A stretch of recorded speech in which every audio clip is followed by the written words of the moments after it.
주식은 인생 그리고 야생. 안녕하세요. 시크릿 경제연구소 대표 영웅 전찬남입니다. 시크릿 경제연구소 채널 안에 오늘의 특징주 영상 내용 좋다면은 채널 구독과 영상 좋아요 클릭 부탁드립니다. 우리 시크릿 경제연구소 믿고 투자하시는 우리 미투분들 추석 연휴 잘 보내고 오셨습니까?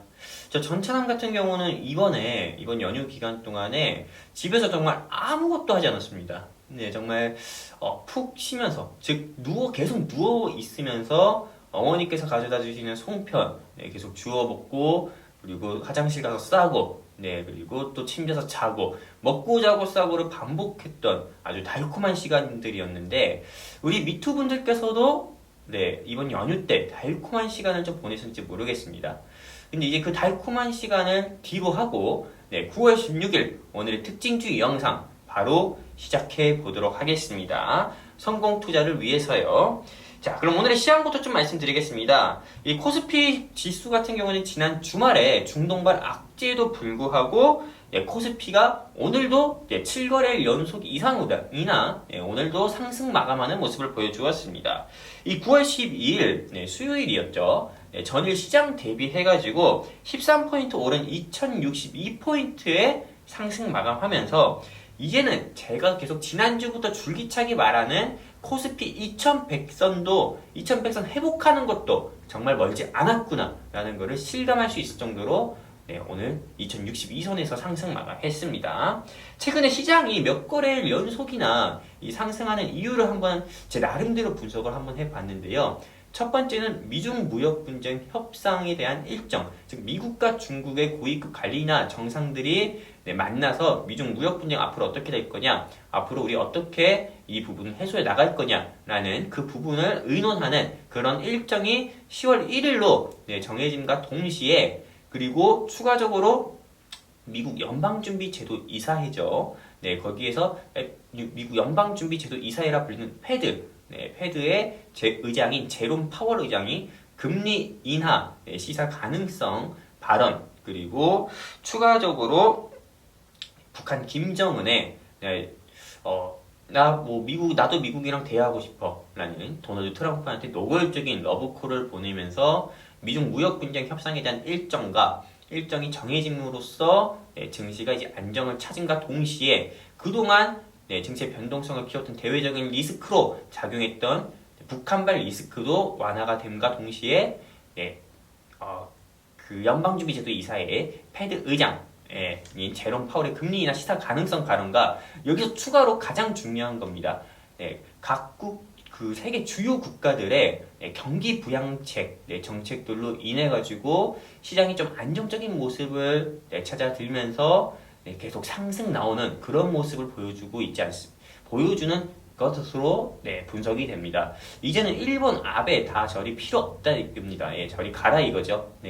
아베발 리스크, 일본발 리스크 이걸로 이 시장이 금방 무너지지 않을 거라는 거죠. 자, 그런데 오는 9월 18일에 코스모롱 티슈진, 코스닥 거래소에 속한 기업인데 코오롱 티슈진이 이 코스닥 거래소로부터 최종 심사를 받게 됩니다. 상장 폐지에 대해 가지고요.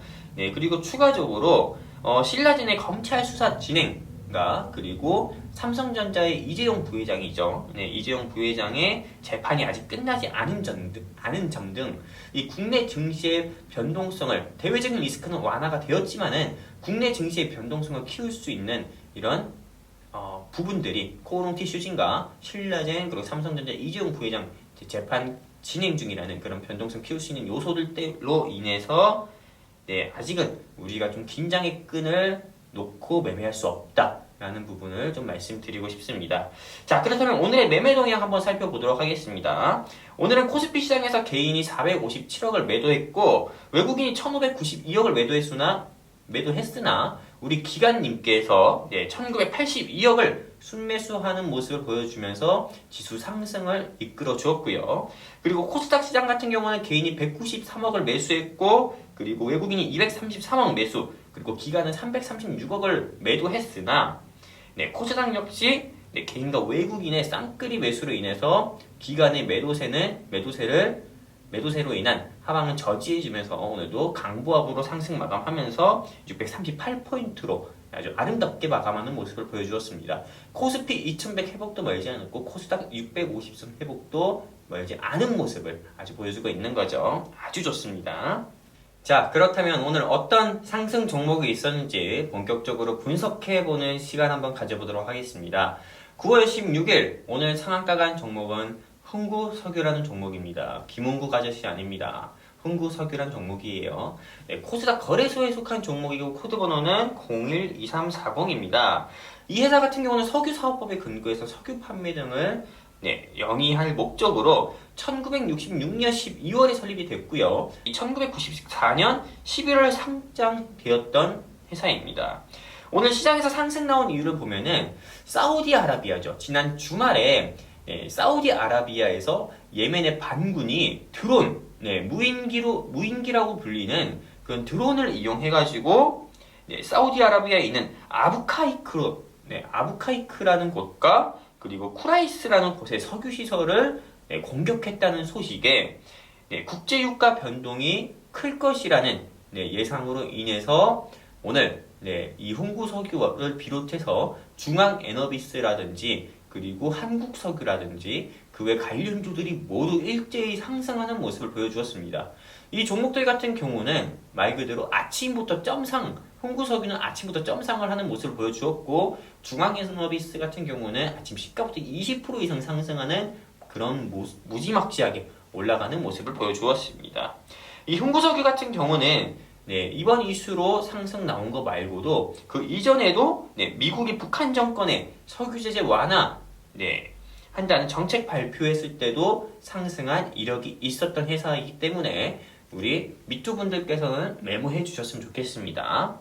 자, 그렇다면 이제 이 종목을 매수자와 보유자 입장에서 한번 살펴보도록 하겠습니다. 신규 매수 원하시는 분들한테는 저는 당연히 반대, 우리 매수하지 말자고 말씀드리고 싶습니다. 그 이유를 말씀드리면은 먼저 주말에 이슈로 인해 가지고 아침부터 점상 나온 종목입니다.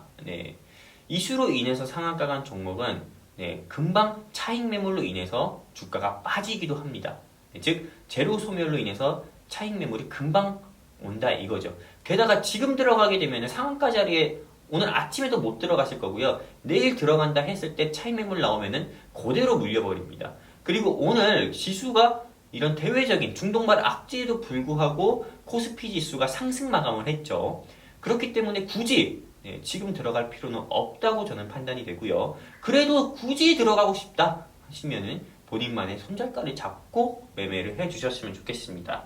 자, 그럼 보유자 입장에서 한번 말씀을 드리도록 하겠습니다. 당연히 추가 매수는 하지 마세요. 9월 17일 내일 화요일이죠. 그때 주가가 한 10% 이상 추가 상승 나올 겁니다. 그때 무조건 던지세요. 매도하셔서 현금 확보하는 등의 리스크 관리가 필요하다고 저는 판단이 됩니다. 자, 그렇다면 오늘의 하락 종목 바로 한번 보도록 하겠습니다. 오늘의 하락 종목은 아이디스라는 종목입니다. 아이디스. 코스닥 거래소 종목이고 코드 번호는 143160입니다. 이 회사 같은 경우는 CCTV 카메라가 촬영한 영상을 디지털로 변환해서 저장하는 디지털 영상 저장 장치인 DVR을 전문적으로 생산하고 그리고 판매하는 DVR 전문 기업입니다. 최근 시장에서 상승 나온 모멘텀을 보면은 미중 무역 분쟁이 한창일 때 미국의 도널드 트럼프 대통령이 중국산 CCTV 사용하지 말자 라는 그런 중국산 CCTV를 사용하지 말자, 제재를 해야 된다, 제재를 검토하고 있다라는 그런 이슈로 인해서 경쟁사인 대한민국 CCTV 관련된 CCTV 사업을 했던 회사들이 일제히 상승 나오면서 그때 이 아이디스도 역시 관련주로 분류가 돼서 동반해서 상승 나오는 그런 모습을 보여주었습니다. 공시를 찾아보아도 이슈를 찾아보아도 이 회사의 뚜렷한 악재는 있어 보이지 않습니다. 자, 그렇다면 이제 매수자와 보유자 입장에서 한번 말씀을 드리도록 하겠습니다. 매수자 입장에선 yes, 매수하자고 말씀드리고 싶습니다. 일단 이 회사 같은 경우는 뚜렷한 악재를 못 찾았습니다. 그리고 무엇보다도 이 회사의 시총도 2천억대로 높을 뿐만 아니라 그리고 저는 이 회사에서 지분율을 봤는데 이 회사의 대주주 지분이 45%가 넘습니다. 시총은 2천억대고요. 주가는 연이어서 하락을 나왔고요. 지금 상태에서는 1차 매수 정도는 좋다고 저는 판단이 되고요. 다만 매수할 때는 꼭 본인만의 손절가를 잡고 매수를 해주셔가지고 본인 스스로 좀 리스크 관리는 꼭 해주셨으면 좋겠습니다. 자, 그렇다면 보유자 입장에서 한번 말씀을 드리도록 할게요. 보유자 입장에서는 당연히 추가 매수 하자입니다. 추가 매수해서 일단 평균 단가 낮춰놓고 비중은 늘린 다음에 제 말대로 주가가 9월 23일 이전이나 이후에 반등 한번 나올 때 추가 매수한 물량은 차익 수익 실현하면서 비중줄의 리스크 관리 해주셨으면 좋겠습니다. 네, 지금은 매수를 해도 될 것 같습니다. 자, 그렇다면은 9월 16일 상승 종목과 하락 종목 여기서 마감을 할 건데요. 네, 추석 연휴가 끝나고 한 주가 시작하는 월요일입니다. 모두 성공 투자하셨는지 모르겠습니다. 아직도 이 성공 투자에 대해서 방법이 모르신다고 하시면은 시크릿 경제연구소 문 두드려 주시고요. 네, 시크릿 경제연구소 안에서 모두 성공 투자하시는 우리 미투분들 되셨으면 좋겠습니다. 네, 저는 내일 조금 더 유익한 자료 가지고 여러분들 찾아뵙겠습니다. 저는 시크릿 경제연구소 대표 영웅 전찬남이었습니다. 감사합니다.